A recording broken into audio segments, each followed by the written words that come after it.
Today I'm up in the Welsh mountains in Coed Y Brenin and I'm going to be riding the Minor Taur Trail. The trail is split into 4 segments, so depending how fit you are or your age, you might want to just do 1 or 2 of the segments or all 4. Now let's start riding the trail. Dropping into the Minor Taur or dropping upwards into the Minor Taur. Yeah, it's already starting. A bit more jumpy.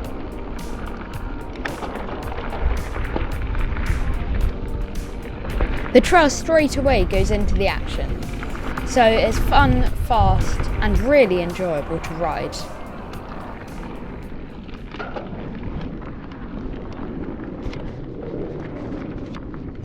More fun. So the trail doesn't actually contain that much climbing on the first segment. When you come back, that's when you get the most amount of climbing, although it's still not loads. I was surprised how little climbing there was. Okay, I see a sign over here. Slipway. This looks quite fun.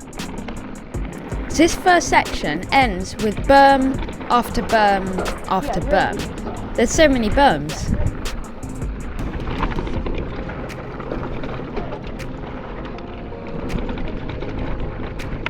Especially when you go higher.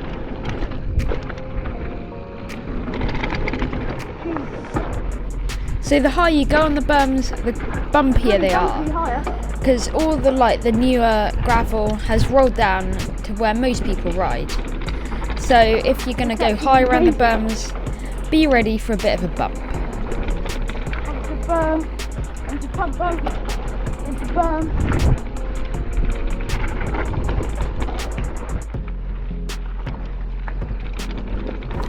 So sorry about the strap coming into the camera angle. It's from my rucksack and I try and tie it away as much as I can, but sometimes it makes its way loose.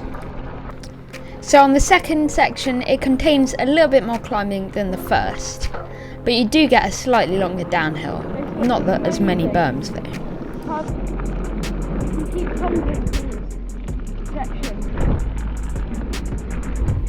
So the noise you can hear in the background are jets, so I think they're training them around Coed Y Brenin area, which was quite exciting.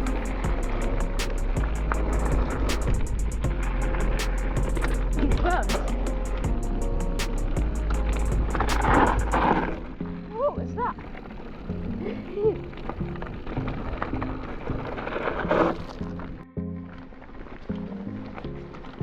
So it's not far to get to the next section, but sadly this one does contain a bit more climbing.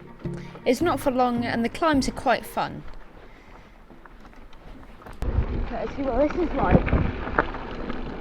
So after a bit of climbing, it was time for some downhill fun.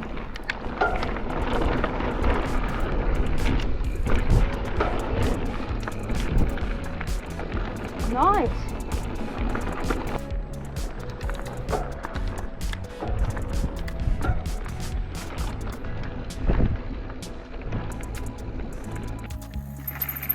So these berms were amazing. Unlike some of the others, they didn't have any rocky sections at the top. They're really good fun.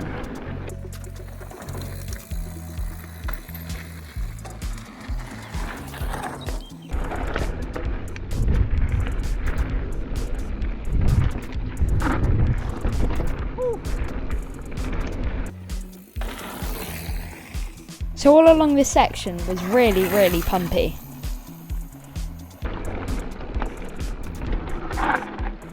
Quite a tight corner there. With the weather this day that I'm riding being around 30 degrees, I would have quite liked to have a dip in the river. Sadly, I forgot my swimming trunks. Now let's move on to section 4, the final section. So although the start of section 4 wasn't actually single track, you got some pretty amazing views from the fire roads.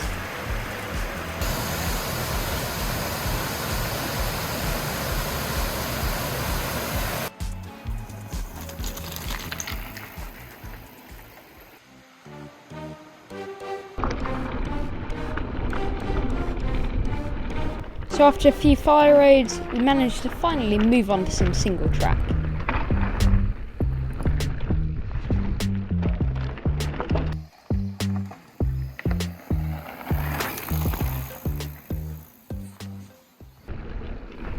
So I can tell that this trail has recently been resurfaced, as there's no really big rocks or there's not really much wear on the trail. So it shows that it's being looked after well.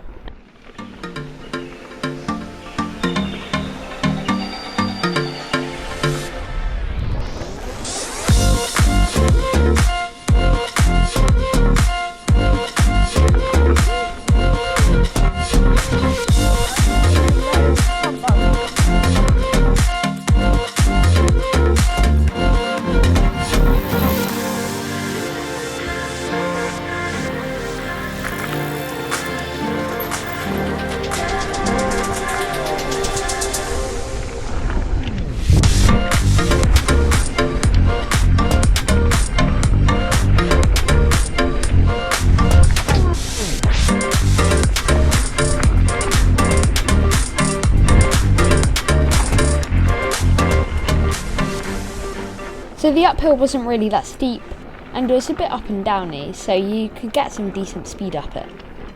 And it made it pretty good fun. So this is actually the final section of the trail. It's still pretty good fun, but it's uphill sadly. I mean, we haven't actually had much uphill on the segments, so it was actually a bit of a change. That's the end of the trail. So this trail I actually found really good fun. Although it's only a blue, it's got some features for all types of riders, like the more beginners up to the more experienced. So the more experienced might just want to ride all the routes as a warm-up or just one of the ones as a warm-up, and some of the beginners might just want to start off smaller and then get up to the more bigger routes. So hopefully you enjoyed this video. Make sure to like and subscribe, and I'll see you in my video next week.